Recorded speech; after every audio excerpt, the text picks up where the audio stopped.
Sorry. Hi, everybody, and welcome once again to your Monday night. It is I, the Redneck JT, dragging the geek Sully along behind me because, you know, he goes kicking and screaming into these shows sometimes. It's a pain in the ass, I'm telling you. But anyway, tonight, What If Season 3, Episodes 5 and 6 is what we're going to be talking about. Only one more week of shows to go, my friends. Some good stuff. Do me a favor, grab whatever it is you want to drink or your favorite adult beverage, something to munch on. Sit back in that beanbag chair and put your seatbelt on, friends, because it is going to be one hell of a ride. Sully, it's all yours. Oh, I thank you, sir. Hello, everybody, and welcome to Avenger Pretenders. Hi, how are you? Good to see you. We're here. And first and foremost, I need to clear the elephant in the room and thank our third member of the Sully Show, Lady Death, for tipping us $20 right before we went live. Thank you, dear. Yeah, that's what I'm talking about. We love you. I give it the heart, and we do everything that we need to. So thank you, darling. Yes, most definitely. The other bad thing is I can't connect via Bluetooth from my phone to my soundboard, which Well, why not? no clue. So Restart your phone. I've tried actually, and it's not happening. It's not happening. I don't know why. Well, what the hell, over? It's a new one. I will say that it's a new issue that I'm seeing, but I'm gonna restart it anyway because why not? Can't hurt to try. Why not? So anyway, come on in, have some fun with us. We are talking about What If Seasons 3 episode. Seasons? Yep, seasons. We do seasons here. Season 3, episodes 5 and 6, like JT mentioned. And we're going to go right down into the nitty gritty and get things rolling because we kind of have to. Because sometimes we tend to go a little over. Who, us? Yeah, no. Just a little. But yes. So this week, we're talking about what if the emergence destroyed Earth. Now, for some people, you're probably going, the emergence? What's the emergence? Because it's been that long since you've seen or heard about the emergence. Okay? And that's okay. Let me bring you back around 2020, 2021, 2022-ish. Yeah, somewhere in that time frame, I'm thinking. You know, when the Marvel Cinematic Universe had some hiccups. Most notably, Eternals, which I believe was 2021. When the Eternals came out, the basis of that story was the Great Emergence. It was going to happen whether they liked it or not. And supposedly in the brand new Captain America that just came out on Friday last week, we see the hand and the head from the wonderful, wonderful celestial that was supposed to be born out of the Great Emergence. We can also refer back to season 3 of What If, episode 2. I believe it was episode 2 with Agatha. Yes. The Great Emergence happened during that time when it's basically a celestial is born, and it's born using a planet's core, makes in the them center of our Earth. Yeah. Well, this one was centered in our Earth, and on this one, well, it happened. They didn't stop it, which means the Earth is destroyed. It's in how many pieces? Well, 4 major pieces, I believe, is what happened. 4 or 5, yeah. But to be a little more specific, they said that it happened before the Eternals were even formed Yes. to stop it. So Yes. So there was that. And that's okay too. We know that's okay. It happens. Well, in this time, as JT put it, Tiamat the Communicator was born. We've seen him before in Agatha, but this time, Tiamat left Earth in shambles. And there was, what would you say, a little bit of anarchy, chaos, so to speak. well, you had one man that was trying to take over what was left of the Earth. Well, I mean, he kind of did. Yeah, pretty much. Pretty much. He kind of did. I mean, that's one of the biggest things is, you know, what's going to happen? Who's going to be in charge? Well, in this case, Quentin Beck, also known as Mysterio, took over and decided, you know, this is the way it's going to be. My way. He takes over not only a good portion of the Earth, but also Stark Industries, gains control over all the technology. There's also, what else did he? Oh, he uses the Iron Legion. Yep. Creates, well, doesn't create, but takes over. That's his army. Yeah, takes over White Vision, which we've seen in WandaVision. Yep. And he establishes what's called the Iron Federation. So he basically rules with an iron fist. You know? Just an iron fist. And of course, there's a group of heroes out there that are the, quote, Alliance. Can't really call them the Avengers because, well, the Avengers don't exist. They're gone. Poof. They're the Alliance. Yes, they're on the run. But we do see Riri Williams, also known as Ironheart, as the main central figure for this episode. The hero, so to speak. She's on a mission. But she's also on a mission to meet Sharon Carter, also known as Agent 13, also known as the Broker, also known as Cap's ex-girlfriend, and Ex-wife also. which one? Or not ex-wife, but his deceased wife. Yeah, yep, deceased wife. I mean, it happens. So, so basically what she's trying to do is she's trying to purchase a kitty cake cooker. And I guess they just couldn't get the rights to the Easy Bake Oven, so they had to tweak the name a little bit. But she basically needed that in order for Riri to finish the weapon that she was working on. And obviously Sharon Carter, as the Broker, says, by the way, screw you. And the Iron Federation comes in to take her out. I love how she punched her in the face with the oven. Oh, yeah, that was a good scene. That was like, wow. And of course, the one piece that she needs just so happens to fly out right to her. Yeah, well, I mean, hey, listen, if you're going to do it, you better do it right, you know?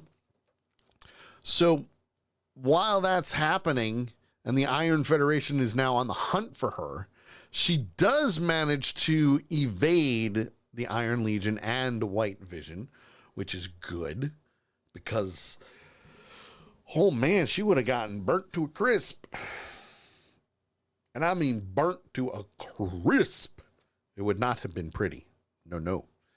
No, no. Mew, mew, mew, But mew. but if you notice, she did survive that whole ordeal without her Ironheart suit, Mm-hmm. which kudos. You done good, girl. You done good. But that's Wow. when Ying Nang, Wong, See. Okoye, and Valkyrie show up, swoop in and go, "We're here to save you."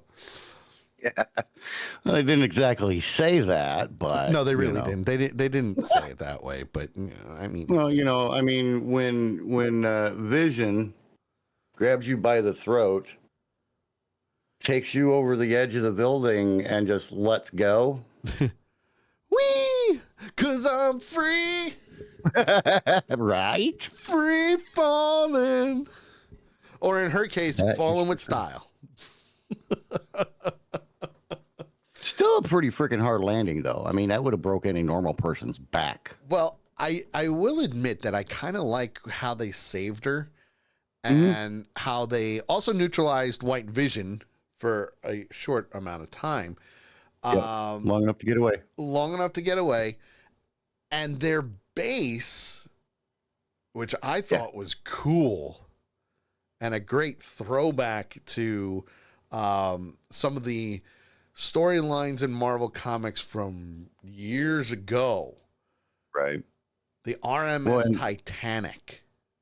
And I loved how they brought the base into it. Yes. Because they're talking on the ship as they're going towards their base. Yep. Is all we know it as right now. And they're talking, and Review's like, "Well, from what I hear, the Alliance is a sinking ship." Well, And I mean, I don't know who it was that said it. It was the long-haired black lady. I don't know what her name is. But she goes, "Yeah, our ship is already sunk." I'm trying to And think. then they go to it, and it's like, oh, nice. Who was that? Was it Valkyrie? I think it was Valkyrie who said that. Yeah, it was Valkyrie who said that. Okay. Which, hey, even Valkyrie's got to have a sense of humor, you know? Right. I'm just Right. That was cool, though. That made me laugh. so they bring her to the RMS Titanic, which, obviously is their base of operations. And Riri is very hesitant to join their group. Like she says, I don't trust anybody. Which, listen, you know what? Good for her for not trusting them. Completely understandable with what's been going on for the past several years. Yeah, absolutely. Absolutely. Because... And with what just happened to her. Yeah. Oh, big time. And I mean big time. The fact that she just got betrayed within the first 5 minutes of the episode to almost dying at White Vision's hand. And, oh, by the way, now you also have this alliance come in and go, "Hey, work for us. We love you. We think you're great. And, oh, So by you've the been way, spying on me." Well, that, and what do you need in order to finish your device? Yeah, she wasn't very happy when she found out just how much Yes. the Alliance had been spying on her. Yes. She was not too thrilled. Yeah. But then they opened the door. Yeah. What do you need? What do you need? What can I help you with? Will this work? Well, Yeah. At that same time they're having this conversation, White Vision infiltrates. I can't say, I'm just going to say Vision, because we know he's white. We know he's red and green. Hell, there have been different versions of Vision in the comics. As a matter of fact, just go with Vision. he's been purple, he's been blue, he's been gray. There, Wasn't he green? green and red. Yep, green and red. And it really depends on like the type of story that they're going with the comics, you know. So Right. I was there's just like kind of a, depending on what the circumstances are yes, and what they need him to be, really. And I mean, there's been so many different things with Vision, especially like just the way it's like he's got a different type of personality, you know. Mm-hmm. So it's weird. And he's being controlled in this one. I mean, yeah. I don't think he talks at all in this episode. I don't think he utters a word in this episode. If he does, it would be here in just a little bit when he's talking to Beck. Yeah. But if he says anything, it's not much at all, and it's nothing that's impactful. Yes, very in the episode, you know. So while that's all happening, Brock Rumlow, also known as Crossbones, is now fighting the Vision with all his men, and every single one of them are dying. Every single one of them. Yeah. Because you're going up against a synthezoid that can fly, that can shoot lasers out of his head. That is bulletproof. Bulletproof because he's vibranium. You also have the fact that he can phase through walls and floors and all that. He's a force to be reckoned with. You don't want to mess with him. That was creepy as hell. Oh, which one? I mean, just, it was creepy enough when he came up through the hatch. Yes. In the beginning, when he grabs Riri, that was creepy enough as it was. Yeah. But as he's going through that ship and just floating down through floors. Yes. And floating and going through walls and everything else. It was creepy. It really was, if you think about it. I mean, if you saw that in real life, you would shit your pants and your neighbor's pants. I mean, at the same time. Just a little. I'm just, putting it out there. I would do that. You might not, but I would. No, I'd probably be like, what the hell is going on here? What is we are screwed? Well, that gave Riri the perfect opportunity to not only complete her device, but destroy Vision.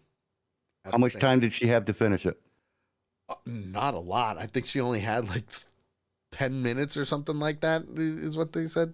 7.5 minutes, which is exactly how long the protection spell will last. Yeah, and that, I don't even think that was 7.5 minutes. No, it didn't make it. It didn't make it the full 7.5 minutes because it went out after he got knocked the hell out. Yep. After being slammed into a wall, but she's sitting there.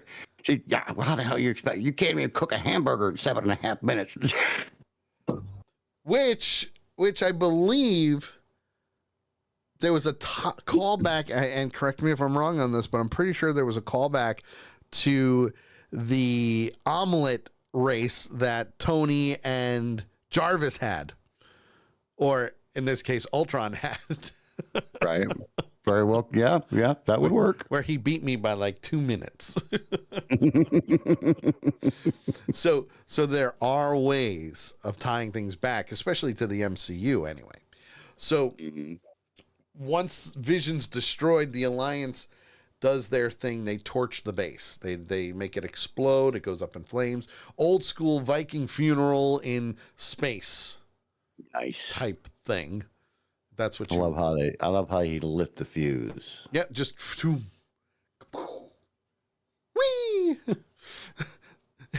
The poor Titanic. That ship. This ship has been through hell and back. And then some. I understand that that even nowadays they're working on a new Titanic, but just don't. Just don't. Yeah. I mean, why would you want to? There are cruise ships that are bigger than the Titanic. Just putting it out there. Yeah. And of course, the Titanic 2's maiden voyage is supposed to be June of 2027, so they're in the process of building it. Yeah, and the thing of it is, I mean, a kind of a little bit of double jeopardy, I guess you could kind of call it, or foreshadowing even. When you put your base in the unsinkable ship that sank, and your organization or group or whatever you want to call it just blew it up, is also sinking very quickly. Very, very quickly. But so maybe a little bit of foreshadowing there. But the good thing about this is, yes, even though there's a little bit of foreshadowing, like you said, as they're grieving, Riri is now determined to bring down the Iron Federation. She's like, I'm all in. Let's do this. And she tells them, we need Vision, number one. And without Vision, Quentin Beck, also known as Mysterio, is vulnerable. His shields are down. He doesn't have anybody to protect him. His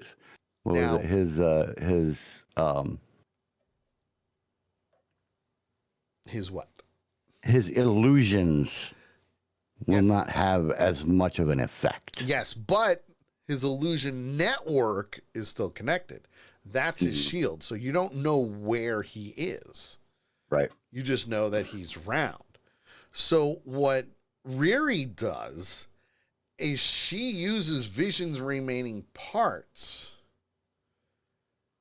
and says, we can use this to our advantage. We can get through the mainframe. We can now go and get him.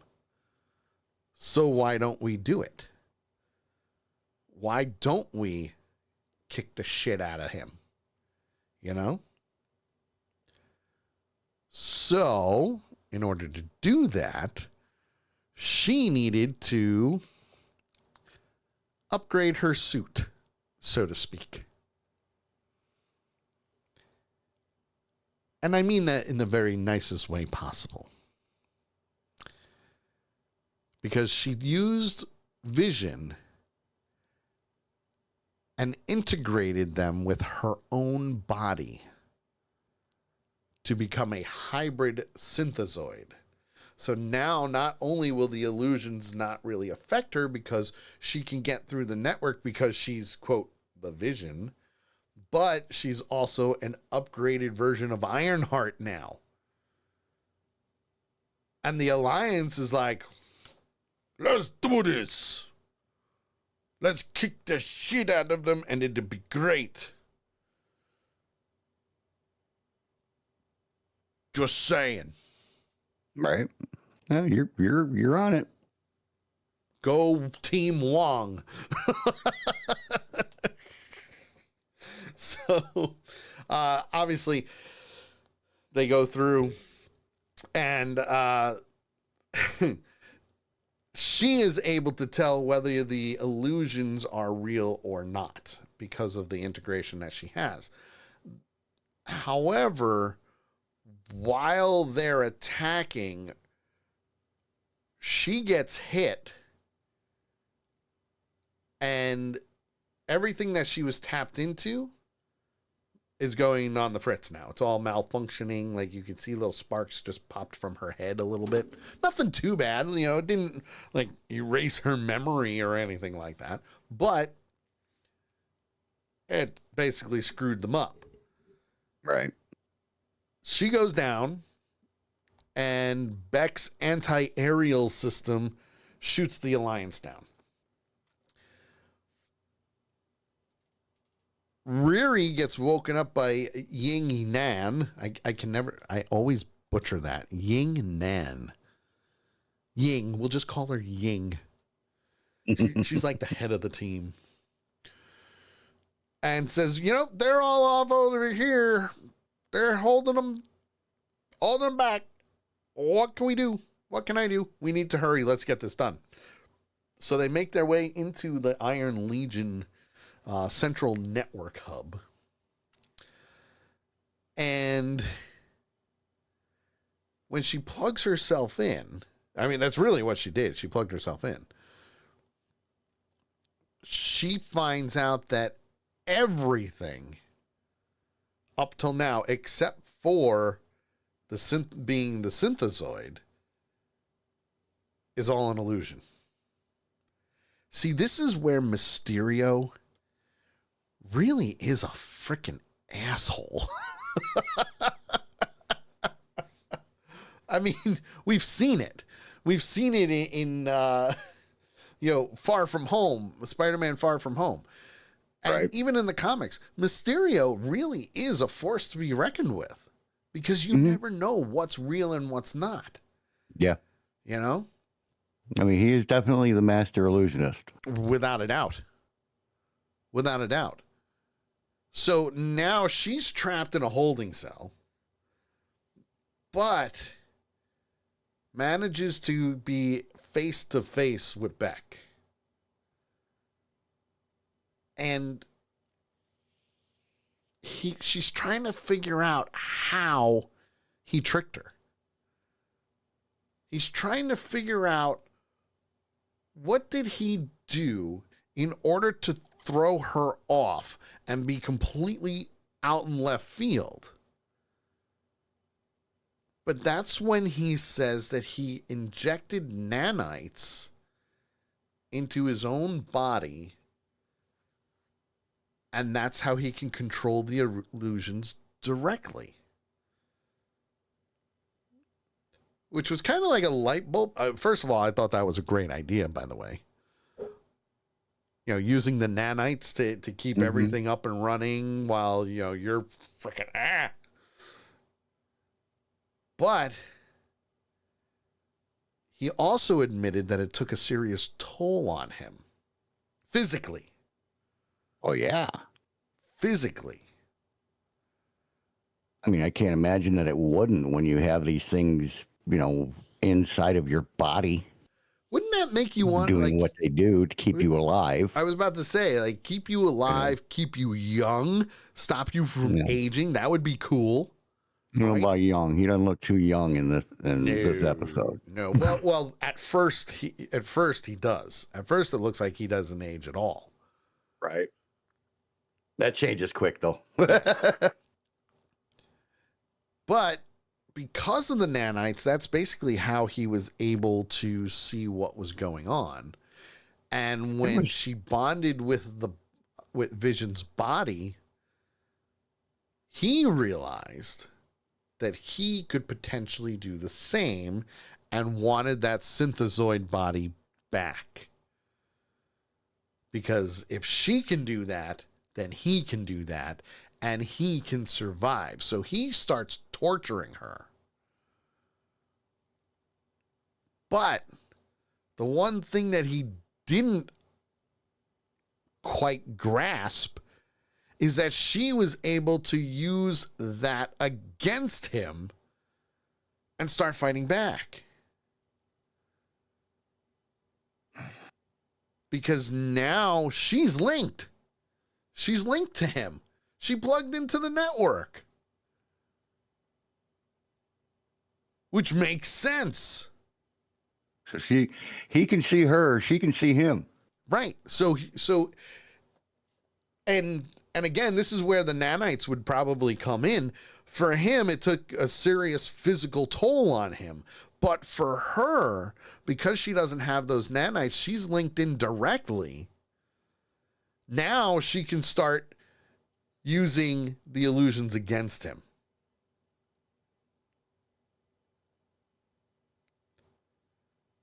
However, yeah, it's a pretty technical episode when you really think about it. Oh yeah, it's You know? very mental. You know, because even she says to him, you know, she flat out demands him, listen, knock it off. Knock it off. Face me one-on-one and let's do this. And Beck says that if the illusions don't break you, then I'm going to use the truth. And he said, supposedly what the truth was, that she didn't even reach the headquarters. She's still in the field that they crash landed in. And every one of the people that are part of the alliance are dead. Every single one of them. But because of that, she snaps. And it wasn't even a snap of, well, at first it was a defeat snap. But as he's going on and going on and going on, Like, shut the hell up. Beck starts using the nanites to absorb the synthezoid parts from Williams to integrate it with himself so he can survive. The Watcher, season 3, folks. The Watcher, Uatu himself, been watching the whole time. And he says, and this was so, first of all, I love Jeffrey Wright as Uatu. I think his voice is phenomenal. And I hope if they bring him into live action in the next Avengers movie, they use Jeffrey Wright's voice, because my God, he is amazing at this. He just has one of those, he has like one of those Morgan Freeman voices. It's very booming, it's soothing, but it's also can be fierce. Like I love Jeffrey Wright. I love his acting. I love his voiceover. Him as Uatu, phenomenal. Okay. And he flat out says her failure was always inevitable. Every time I watch this, every single time it's different, but the outcome is still the same. And it pains me that I can't interfere. Yep. And just as Quentin Beck was about to kill her, She had given up. At this point, she had given up. Yeah. He was done. Because that was the thing. Yeah, he literally says, I can't watch this again, and turns around and starts to, I guess you could say, starts to walk away. Yeah. And then stops. Yeah. He hears her breathing. Yes. And that was the cool part, was he sat there and he listened to her breathing for a minute. And it was like, to me, it kind of symbolized that she had accepted her fate. Yes. And she was going willingly. She knew it was over. There was nothing else that she could do. And she didn't have the will to fight anymore. And that's the biggest thing. She didn't have the will to fight anymore. Nobody was there. She'd lost everybody. Yes. You know, and so she was just like, I'm done. Yeah. You know, and, you know, listening to her breathing just kind of, it seemed to set him off. Yeah. And with the Uatu, now mind you, he doesn't normally interfere. Right. However, he does kind of push the buttons a little.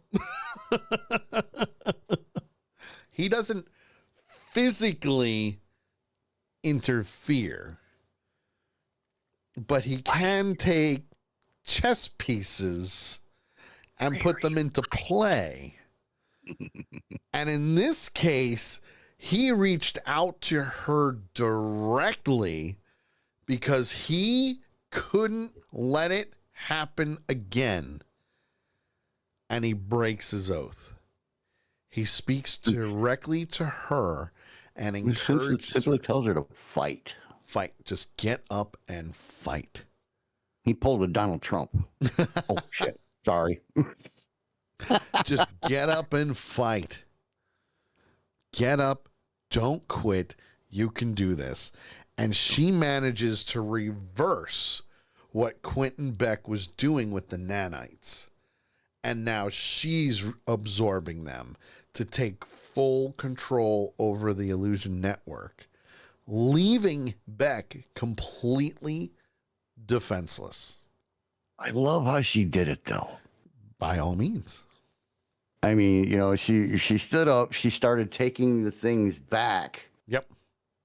But then she went, well, a key line that I want to throw in here before I describe this. Yep. A key line from Beck when he was talking about how he had put the nanites inside of him. Yes. He said that you will have to pull the nanites from my cold, dead body. Oh, and she does. So she took him literally. Mm-hmm. And as Vision, basically, she goes head first through his chest. Yep. And as she's coming out the other side, she's pulling the nanites out with her. Which was cool. That was freaking awesome. That was one way to do it, that's for sure. I was sitting in the chair going, oh, snap.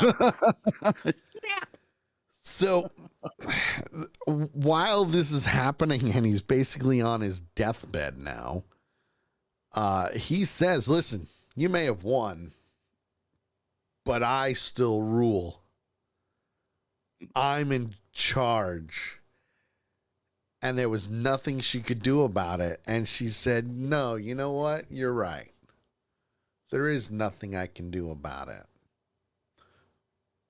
But well, he's telling everybody that, you know, he's still a master illusionist. He can still make it. He can make it to where nobody ever knows about this fight. yeah. And she's like, but she says, but you know what? I can give people hope to resist. I can give people hope, the vision that they need in order to stand up and fight back. And she uses her powers to light up the night sky with a giant Avengers logo in the skies. So big that it inspires humanity and lets them know they are not alone in the fight and to rise up against Beck. love the scene where they're pushing over the statue of Mysterio. Yes. That was a good tie to Star Wars and basically any historical figure whose statue got knocked down because, you know, uprisings and everything, rebellions. Yep. Yep. And Beck, his body is basically old and decrepit and, you know, can't sustain his life anymore. And as he dies, we see the Order of the Watchers observe Uatu. The Eminence, the Incarnate, and the Executioner. They are the three heads of the Order of the Watchers. And they witness Uatu breaking his oath. I like what he said just before they showed up. Mm. Well, that turned out better than it could have. Because you made it. Well, as they put it, they can no longer stand and set their sights on him. So, they're coming after Uatu now. And that was the end of this episode. Now, JT and I were talking about this before we started the show tonight. I absolutely loved this episode. And don't get me wrong, I say that to pretty much all the episodes, but there was something about this episode that made me feel like, even though this was about 30 minutes or so, that I was watching a post-apocalyptic movie with Yeah, a full obviously, 2-hour movie. yeah, like a 2-hour movie with the Marvel characters. Yeah, and I'm not saying like it was an end game type thing, but similar. But a post-apocalyptic movie where no zombies, no zombies, Right. but it was more of, combination. It had Star Wars in it. You had probably another good one would be Man in the High Castle, which was a great show, by the way. Man in the High Castle. Highly recommend watching it. But it was very grown up. Like it wasn't just your normal, hey, we're gonna throw some comedic elements into this. This was more down to earth, grown up, post apocalyptic, up in the stars type of show, and it worked. The Avengers were gone. The Alliance was gone. Everybody was out to get everybody. They were out to protect their own, or they were out to take over their own. And then I would probably say, let's mix in a little bit of V for Vendetta into this. Yeah. Which again, Vertigo Comics, DC. Yeah, I get it, folks. Don't worry. It's all good. but it worked. And honestly, seeing Ironheart as the key protagonist in this, and Quentin Beck, who is a key Spider-Man villain, worked great. And you know what? Almost there. I'm giving it a 4.75. I was so close to giving it a 5. It was like I wanted to see something else, but I couldn't put my finger on it. But yeah, 4.75. That's what I'm giving it. 4.75 question marks. Almost there. It was almost a 5. Almost a 5. That's a good rating. That's a good rating. It was, and I'm with you. It was a great episode. One of the few episodes in the entire series so far, I should say, in season 3 to this point, that I haven't had issues with. Okay. There's been probably 3 episodes so far where I've been kind of, well, it was good, but I had an issue with this that just couldn't get me past, that kind of thing. Yeah. I didn't have any of that for this episode. It was great.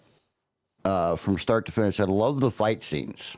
Okay. In the beginning when she's trying to escape the restaurant after getting her non-easy bake oven piece that she needed. That was great. And trying to figure out which ones are the illusion or which ones are fake, which ones are illusion to get out. Yep.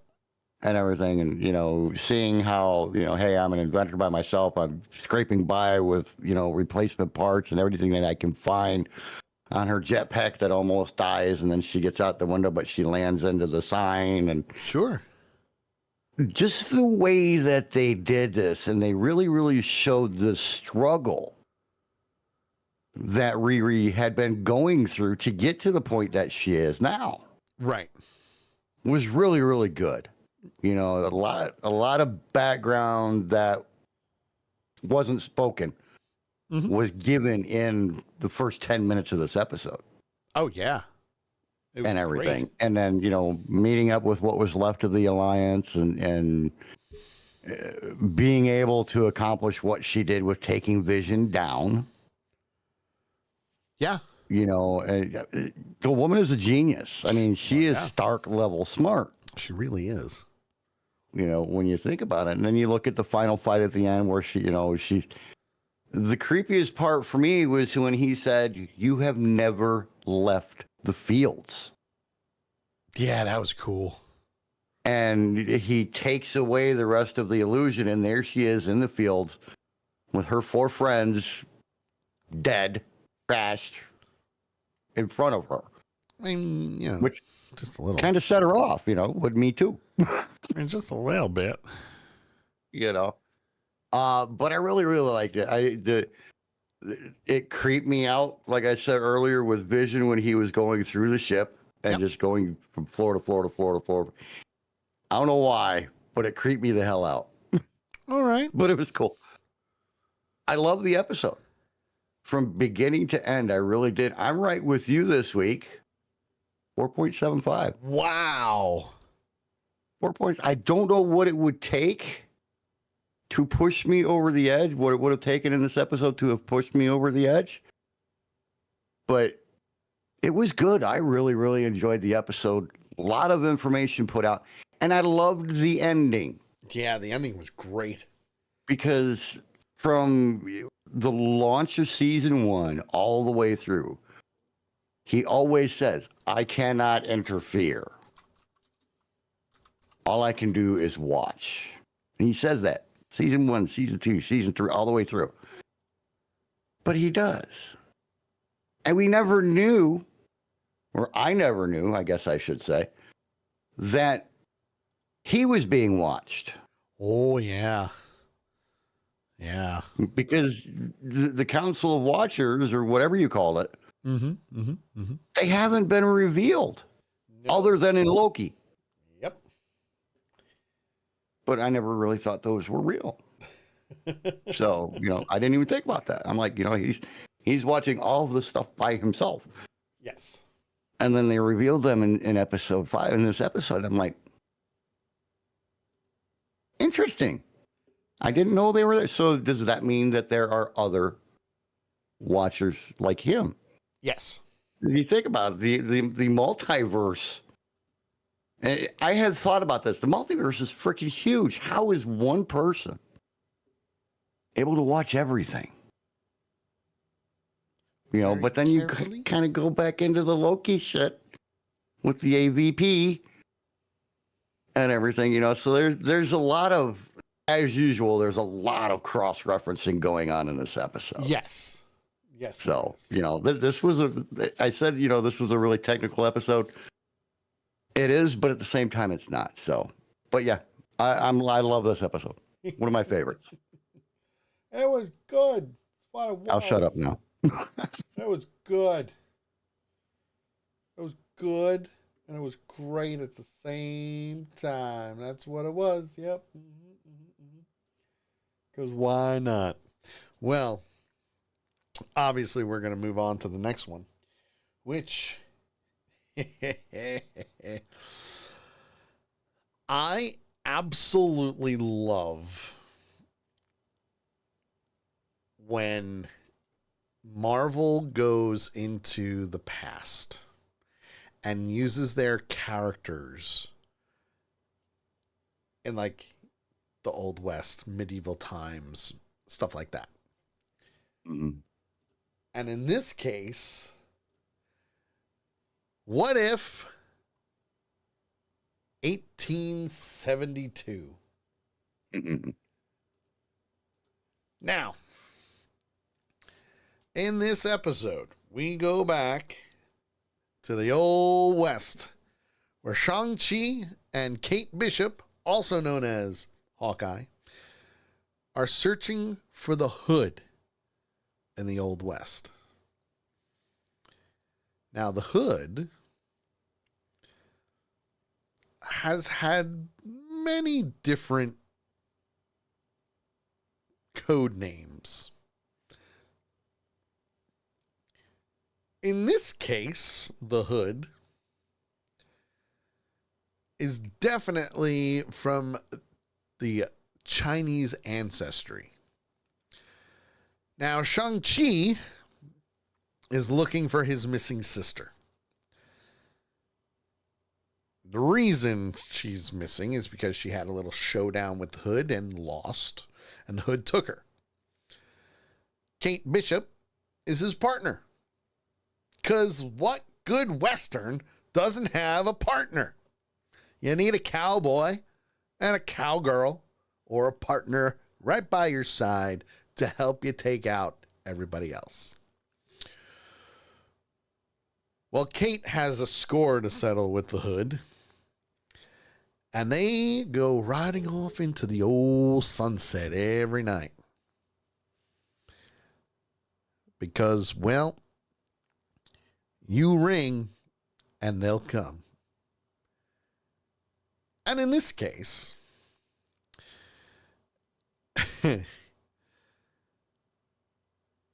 they're known as the 10 Rings and Hawkeye. Makes sense if you ask me. They're kind of like guns for hire, so to speak. Like the Magnificent Seven, only with 2. It's probably the best way I can paint it. However, they run into John Walker, who's also the U.S. agent, and his gang. So in this case, they're bad guys. And they attempt to kind of attack Shang-Chi and get him while he's not looking. But it doesn't work. It doesn't work. Because, again, his partner, Kate Bishop, has his back. So, what they do is they kick the shit out of the gang.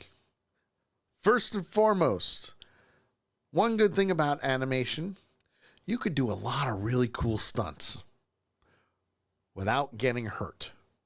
Mm-hmm. Number 2, depending on the director and their vision, you can make it look freaking awesome. Right.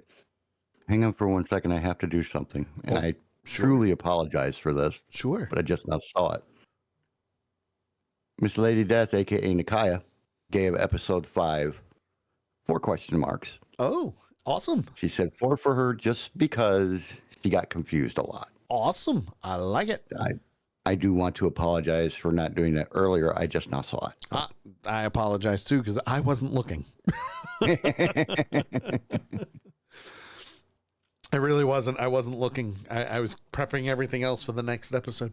But one of the things that Shang-Chi is after is he's trying to get information about the Hood. And, well, John Walker knew some things and wanted to know what he knew. And he basically forces Walker to give up anything and everything about what they're doing. And apparently they're abducting Chinese immigrants who worked on the railroads. And historically speaking, that has happened. We know this. We know it's happened. It's history. But in this case, Shang-Chi and Kate were saying, all right, you know what? Let's go to Point Pegasus. Let's check out his tip. Let's see what we can find there. And when they get there, the town is in shambles, completely destroyed. Burning, destroyed, torn up, falling apart, nuked, and it's just all over. Yeah, and Hawkeye said something along the lines of when they hit my city, this was exactly how they left it, utterly destroyed, and no survivors. Yeah, no. So we know that she actually that's why she has the grudge with the Hood, because they killed her parents and destroyed her town. It's completely understandable too if you think about it. Oh yeah, I'd be pissed too. Do that. I wouldn't want to go through that crap. I'm just saying. Mm-hmm. Just saying. So while they're in their travels, you know, obviously she vows to get revenge, and Shang-Chi's like, I get it, but let's find my sister first. That's important. And then I'm all for it. I'm going to help you. I'm going to do whatever I need to do in order to get your back because you've had mine. And that's where they find Kwai Jun Fan, a young boy who is the son of one of the workers who worked on the railroad, managed to escape the Hood's attack. And he tells them, all I know is they took the people on a ghost train with no tracks. Now, I will admit, when I first heard that, I'm like, tell me Tony Stark is a bad guy and they're using his repulsors on a train. And I'm like, I don't know if they're going to use Tony at all. They've used him a couple of times in seasons 1 and 2. You know? Like, maybe they'll do something different. Well, I'm glad I was right and that they did something different. Because Jun Fan begs Shang-Chi to save his dad. And he's like, let's do this. Let's do this. Let's follow the trail. Let's see what we got going on. And I got to say, for Hawkeye to find that trail. Yeah. I mean, it's when you look at it, when they show it in the episode. Yep. You really have to look. I almost had to pause it and say, okay, where the hell is this trail? You know, and all you see is faint lines going like off to the side. Yeah. You know, going off from and just this faint little impression, you know. So We're riding in the sunset. It was hard to see. So for her to find it. We're riding off into the sunset. Want to say hi to Cassandra. She's like, hey, buddy. Well, hey, buddy. What's up, Cassandra? How you doing? How you doing? She's my bud. She's my bud. Well, they finally catch up to the train. And as they're riding and they catch up to the train, obviously they get aboard the train, just like an old school Western. I mean, who wouldn't want to try and jump onto a train? That to me, right. That's, freaking awesome. Just, putting it out there. I want to do that. She says, I already know her stress level is maxed out at the moment. Yeah, I know. But at least I'm giving you some funny content pretty much whenever. Pretty much whenever. So, obviously, in what's happening now is when Shang-Chi, Kate Bishop, and even Jun Fang managed to get onto the train, they're noticing that there's a very big arsenal on this train. A lot of firepower. Stark's arsenal. Yeah. Oh, yeah. A lot. But they also know that it's probably the biggest that they've ever seen. And in the car next to it, you can see all the abducted people that the Hood has been taking. And they're sitting there motionless. Kind of like in a... Robotic? No, well, yeah. Mannequin-ish? Maybe like a trance, like they're hypnotized or something like that, you know? Kind of like a mannequin, just there. Yeah, they're just like They're there. Yeah, trance. Even Lady Death says a trance. Glad we're on the same page. Thank you, Lady Death. Thank you. So, as they're going through, they encounter Sonny Birch. Now, Sonny Birch in the MCU has, he's it's kind of the second time you've seen Sonny.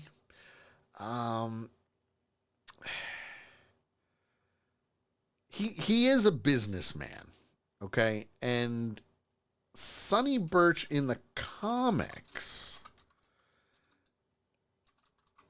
he's a little bit of a different piece of work, so to speak. You may have seen, if you don't remember, you may have seen him in Ant-Man and the Wasp. He was one of the ones that was getting all the black market technology for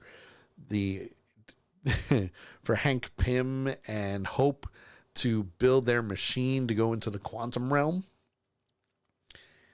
And yeah, he's there.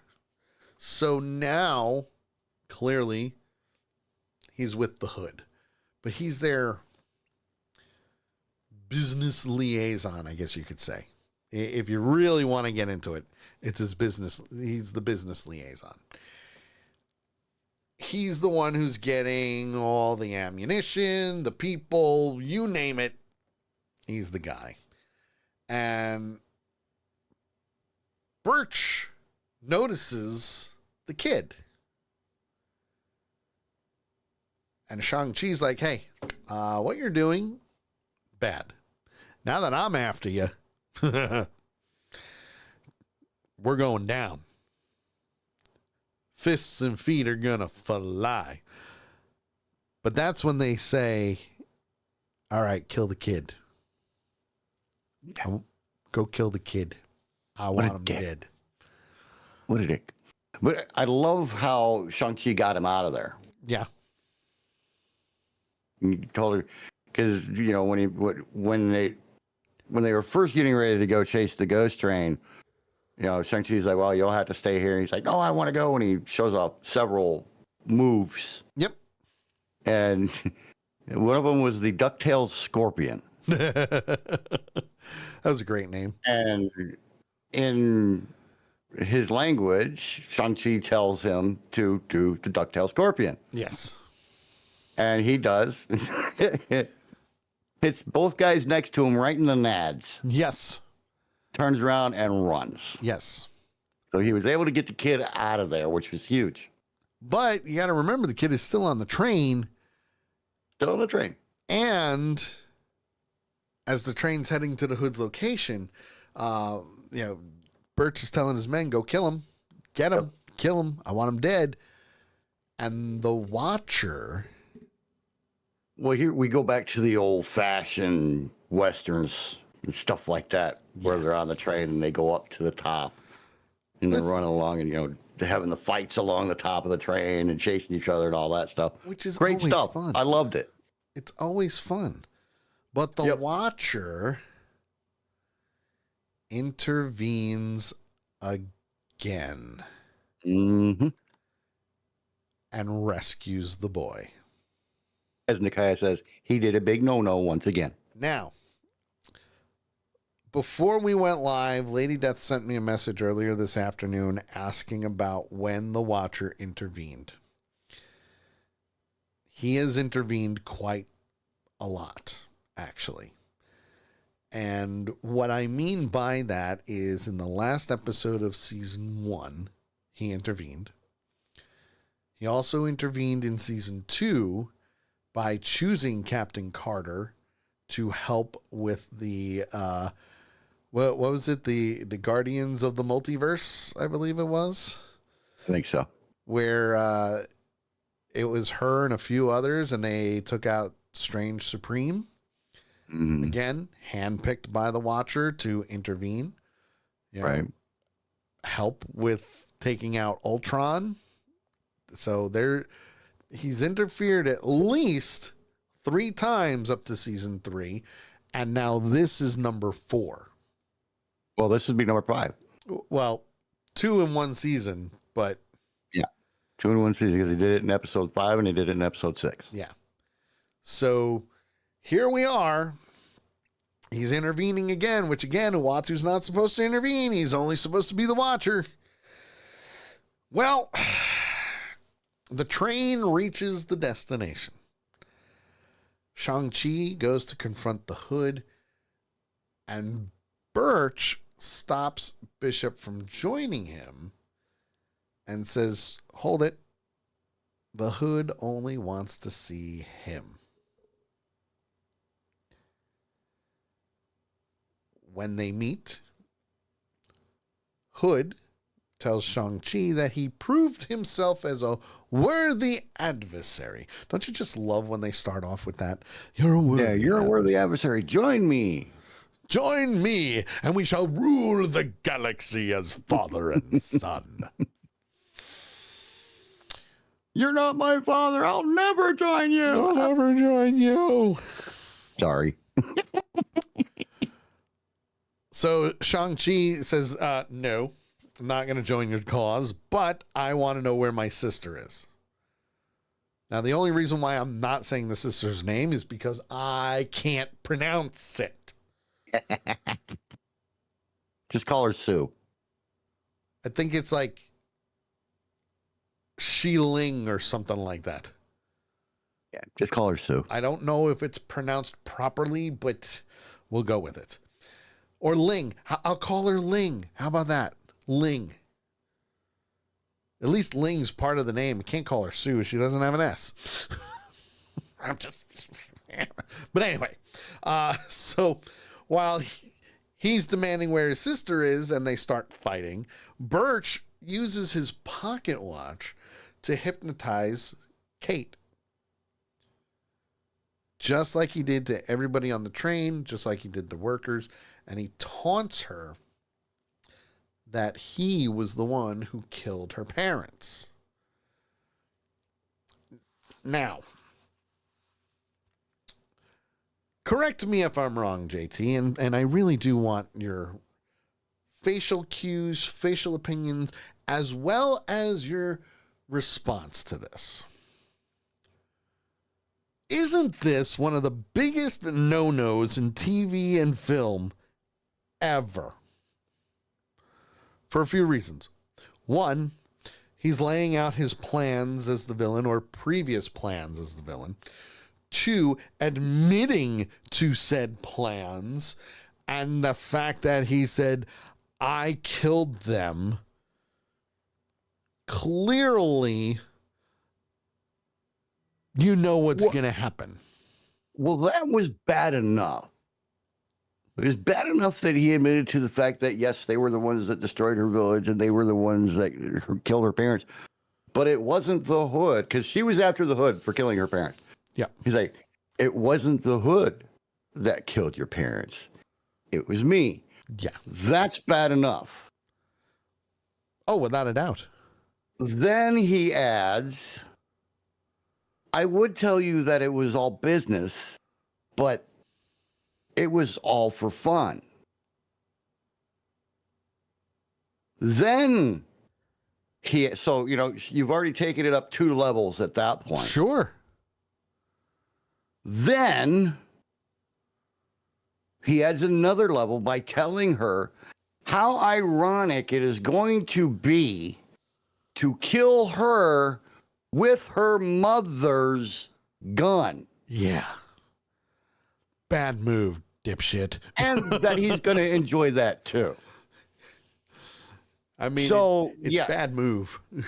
As a bad guy, you never mansplain your plan. Because the minute you do, you're done. You said we all know that. And you never tell the person that you've captured, tied up, hypnotized, whatever the case may be, that you were the one that killed their wife, child, family member, whatever it may happen to be. Yeah. So yeah, he broke every rule and then turned around and ran over it with the train 4, 5, 6 times. Truth. So yeah, very, as Nakai says, very, very bad move. Very bad move.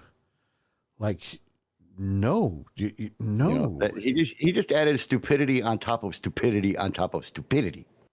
Yeah. You just don't know. That's it. Plus the fact that she's sitting there watching her friend get his ass kicked. Yeah. And you're like, already pissed. You're like, no, what are you doing? No, don't do that, you bastard. Like, like what possesses you to do that? Mm-hmm. You know? Like Nakai says, he signed his death warrant. Oh, there you go. There you go. So, while it ends up that he didn't. While that's happening, obviously, the Hood and Shang-Chi are fighting. Kate is now shooting at Shang-Chi as well because, she's hypnotized. But Shang-Chi also manages to land a hit and see the Hood's true face. And to his surprise, it's his sister.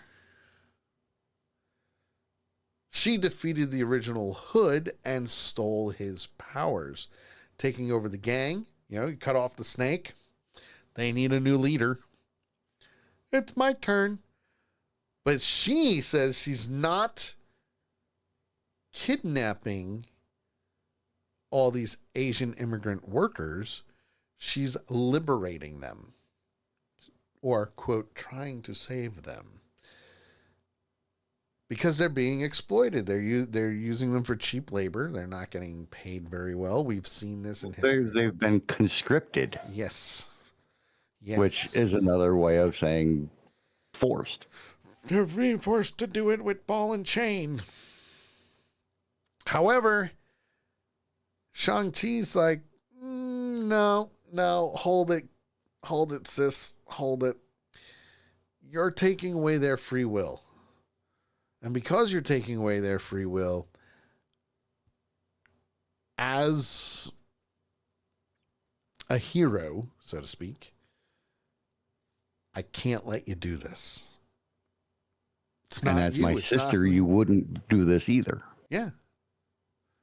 And she replies, well, I can't let you live. So clearly, power has corrupted her and twisted her mind. And she overpowers him. Okay? And she's at the point where she's ready to kill him. Overpowered him so much she's ready to kill him. And just then,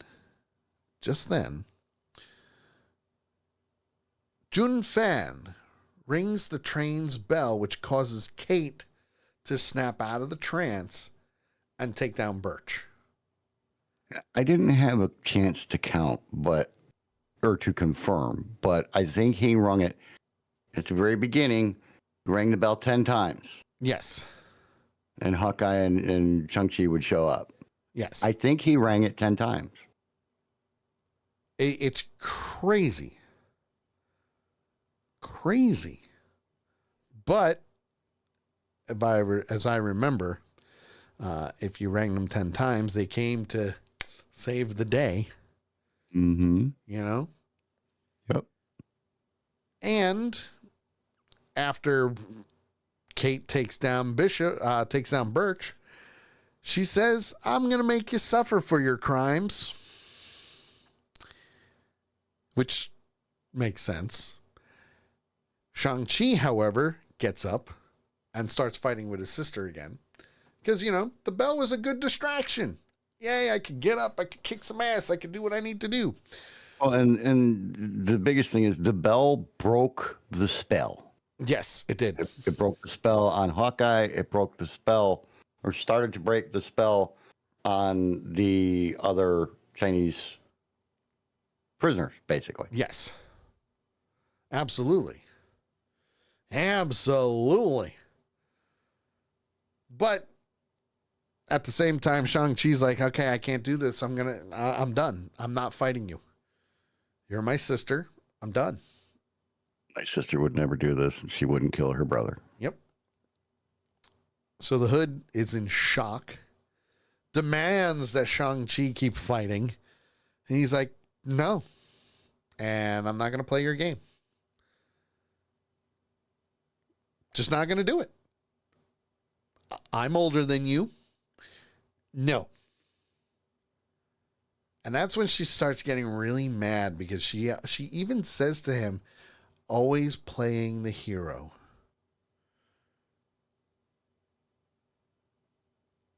But she did say that he was her hero. And he even said, well, I love you. That's why. Well, he told her that she was his hero. Yeah. He always looked up to her. Yeah. She always defended him. Absolutely. Which is normal. Well, not normal, but usually, Sure. Your older brother or sister, stands up for you, protects you, and that kind of thing. Mine didn't, but, mine beat the crap out of me, but that's another story. Only older siblings were allowed to beat the crap out of their younger siblings. Nobody else could. They were very protective either way. Yep. Somebody else did it, that kicked their ass. No one was allowed to mess with my sister but me and my brother. Simple as that. Simple as that.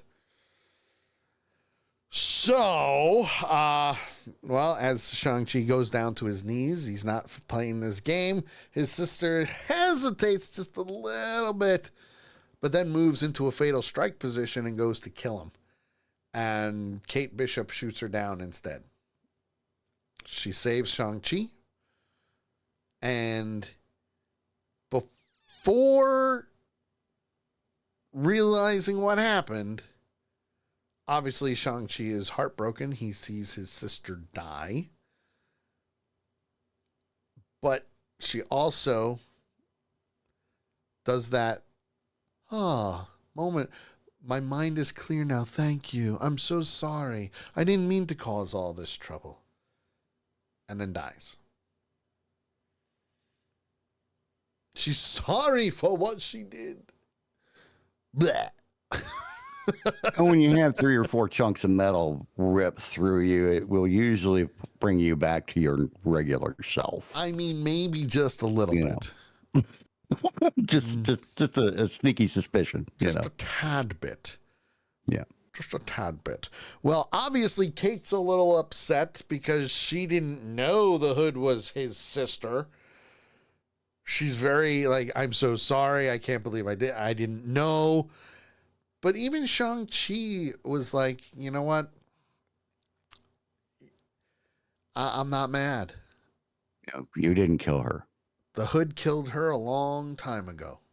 Yep. And I was... this was a big turning point for me in this episode.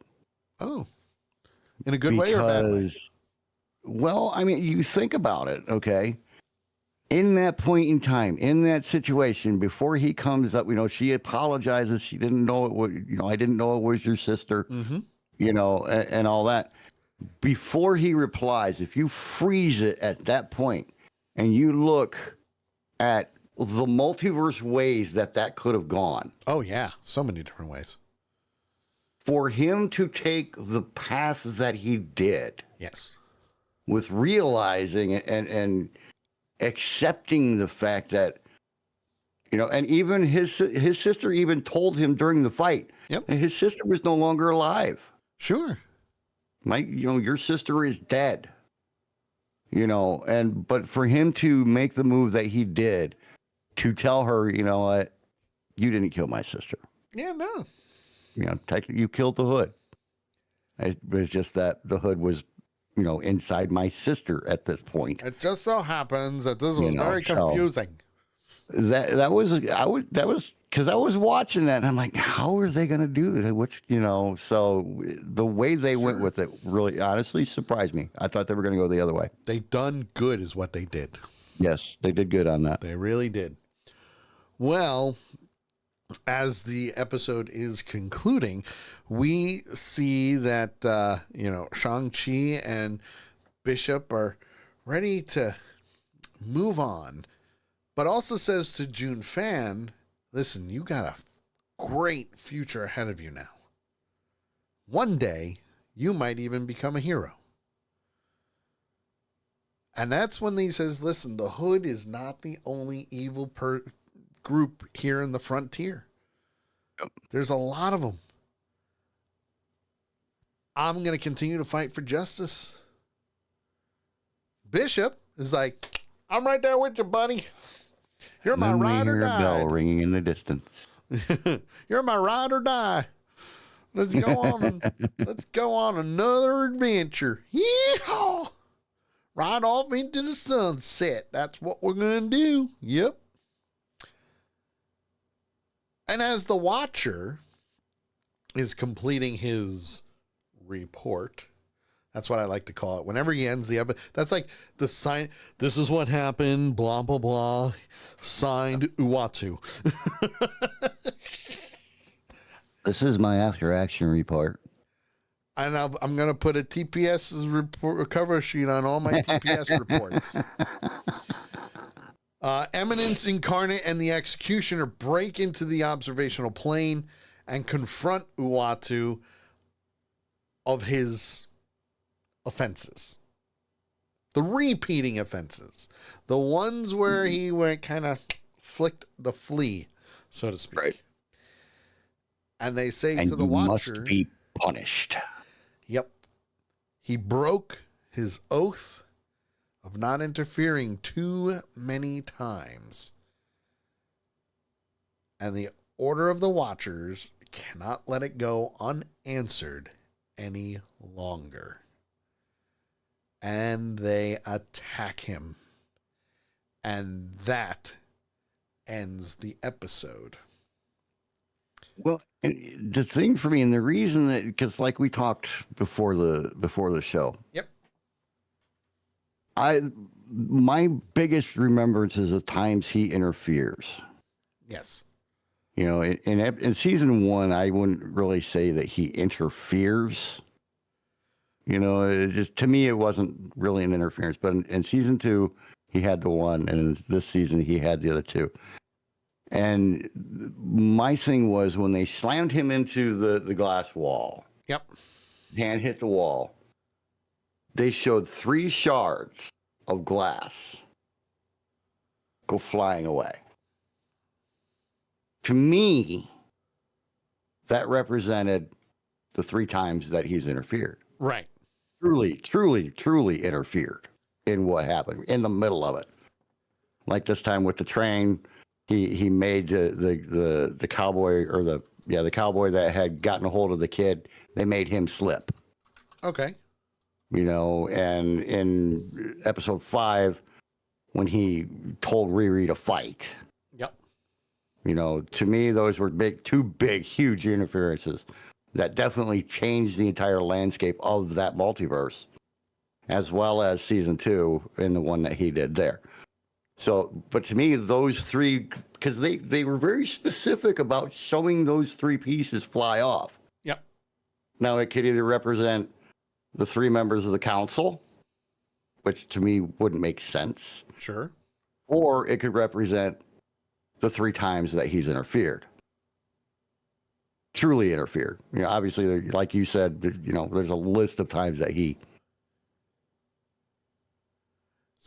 may have, you know, pushed the wind a little bit harder than normal or something like that. But to me, that just to those 3 shards flying off, to me, was really cool. So just to kind of paint the picture, Lady Death says the 3 no-nos.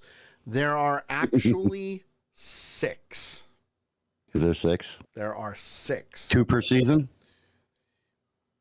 Yeah, I would say 2 per season. You have Battle of the Cosmos. That was season 1. That was season 1. Yep. Oh no, that was season 3, which we'll get into that. You have the Rescue of Captain Carter. Okay. Okay. Also, we'll get into that. You have Attack on Infinity Ultron. Mm-hmm. The Kidnapping of Captain Carter. Okay. All right. Then you also have the infiltration into the Ghost Train and the attack on Mysterio's headquarters. Okay. Yep. So the kidnapping of Captain Carter, and again, we'll go into this. Not tonight, but we will. What was it? The destruction of Xandar. So it was the attack on Infinity Ultron. So that was season 1. Okay. So, but we'll get into those.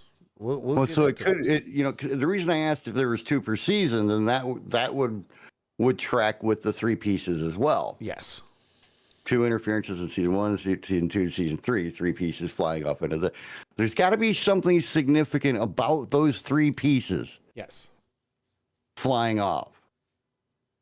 Well, so, you know, I found it either, whatever it represents, I found it very compelling. I would say it probably represents the Order of the Watchers because they're in 3s. But again, who knows? We may even tackle that. Right. Well, and to me, I don't know. To me, if it was a representation of the Order of the Watchers, maybe it would fall down to the floor. Yep. I mean, it could. Instead of flying away. Yep. To me, kind of what it represents is they're erasing, in my mind, They're erasing the times that he has interfered within the multiverse. So that's why they remove those. The other thing you could think of, for those big three, if you wanted to, time, space, and reality. I think mine has a little more oomph to it, though. I mean, they're taking the times that he has interfered, and they are removing those from the multiverse without removing the actual incident itself, kind of thing. But yes, I love this episode, dude. It was great. I didn't think I was going to, because going back to 1872, I wasn't really crazy about the times they'd done it before. Okay. I liked them, but this one was on a different level. It's true. It's true. And I think it's because of the fact that this is the final season, so they're pulling out all the stops for this series. Love the fight between Shang-Chi and his sister. Oh, it was amazing. And, if you think about it in Chinese lore, him refusing to fight his sister is realistic. But I'll tell you what my favorite part of the fight was. Which would be? Through the scorpion's knife. I call it a scorpion's knife, the knife that was on the end of the chain. Okay. Dodged to the side, and it just barely clipped him. Yeah. And as the knife went by, you see the wound open, and you see a couple of spots of blood go flying. Whoops. That was epic. It was, wasn't it? That was epic. I love the storyline this time. The ghost train. To me, it was Wakanda type technology that they used on. I kept going to Wakanda. Yep. Maybe it's because of the blue. Okay. That they used in it, because all the stuff with Wakanda was blue. When it was being used. Yes. So I kind of went the Wakanda route more than the Stark route, except with the weapons, because they specifically said, these are Stark weapons. All right. But anyway, I love the way they did it. I love how they ended the episode. It's like I said, the 3 pieces of glass going flying and everything. Yep. 4.8. Ooh, look at that. 4.8 for this episode. 4.8. That's crazy. Can they finish on a 5? Episode 7, a 4.9. I think they could. Episode 8, a 5. I think they could. Guess we'll see. Nikaya is giving it a 4.5. Yeah, it was great. And to be honest, as Westerns go, that felt like a Western. It did. It really did. There's one line in there just before they took off to go chase the train. If you listen, his voice changes. The way he talks changes. Yep. Because he's talking kind of normal, but then he goes, yeah, and if we take the old stagecoach route, I'm like, all right. Nice. So what do you give this one, my friend? Well, I am giving this a 4.75 because, I mean, you nailed it on the head with everything. I think I wanted to see a little bit more with Kate. Just a little bit, not too much. It was kind of like that backstory that was happening at the same time. Mm-hmm. I just wanted to see a little bit more with that. But otherwise, 4.75. Well, you couldn't go much more with that fight scene in the train car when she took out the 16 freaking bodyguards that he had in there. Yeah, that was pretty freaking awesome. That was pretty freaking epic. I mean, I'm just saying. Mm-hmm. It's the way to go. But in the long run, I can't complain with the episode. 4.75. It was great. Hands down. It was fantastic. And I can't wait to see what happens with the You already know what happens. Shh. They don't know that. I mean, I watched it already, but that's besides the point. Like I said, you already know what happens. I'm just saying. It's there. Well, I can't wait to get everybody's reactions. How about that? Yeah. That's the important part as well. I can honestly say I am looking forward to these last 2 episodes of What If Yeah. as much as I looked forward to the release of Mandalorian Season 3. Yeah, it was great. And you know where I was at for that. Uh-huh. I was jonesing like a son of a bitch. You certainly were, sir.